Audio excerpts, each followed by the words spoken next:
युद्ध को देश की सीमा में बढ़ते देख जब लोग आतंकित हो उठे, तब भक्तिन के बेटी दामाद उसके नाती को लेकर बुलाने आ पहुंचे।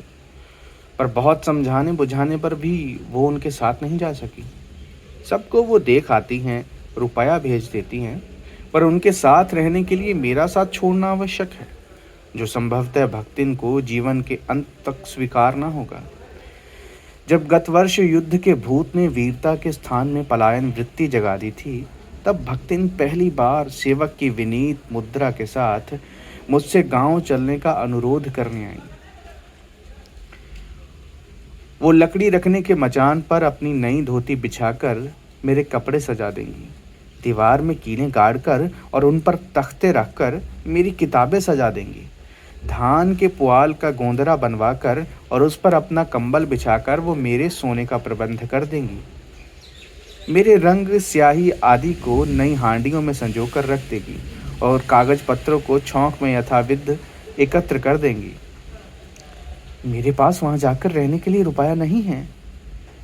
ये मैंने भक्तिन के प्रस्ताव को अवकाश ना देने के लिए कहा था, पर उसके परिणाम ने मुझे विस्मित कर दिया। भक्तिन ने परम रहस्य का उद्घाटन करने की मुद्रा बनाकर और अपना पोपला मुंह मेरे कान के पास लाकर हौले हौले बताया कि उसके पास 5 पीसी और 5 रुपया गड़ा रखा है।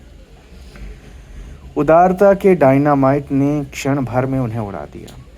इतने थोड़े रुपए का कोई महत्व नहीं, परंतु रुपए के प्रति भक्तिन का अनुराग इतना प्रख्यात हो चुका है कि मेरे लिए उसका परित्याग मेरे महत्व की सीमा तक पहुंचा देता है।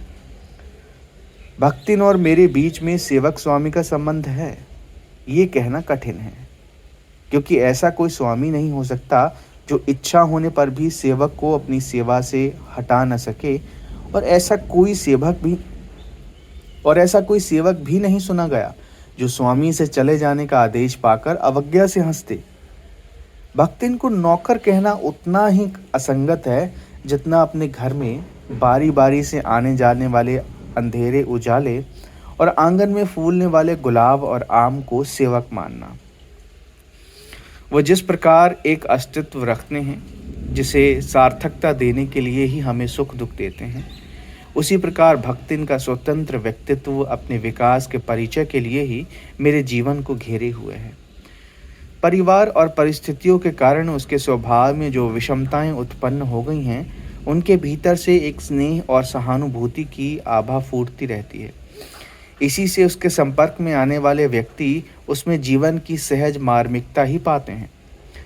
छात्रावास की बालिकाओं में से कोई अपनी चाय बनवाने के लिए उसके चौके के कोने में घुसी रहती है, कोई दूध औटवाने के लिए देहरी पर बैठी रहती है, कोई बाहर खड़ी मेरे लिए बने नाश्ते को चख कर उसके स्वाद की विवेचना करती रहती है। मेरे बाहर निकलते ही सब चिड़ियों के सामान उड़ जाती हैं और भीतर आते ही यथास्थान विराजमान हो जाती हैं। उन्हें आने में रुकावट ना हो, संभवतः इसी से भक्तिन अपना 2 जून का भोजन सवेरे ही बनाकर ऊपर के आले में रख देती हैं और खाते समय चौके पर एक कोना धोकर पाक छूत के सनातन नियम से समझौता कर लेती हैं।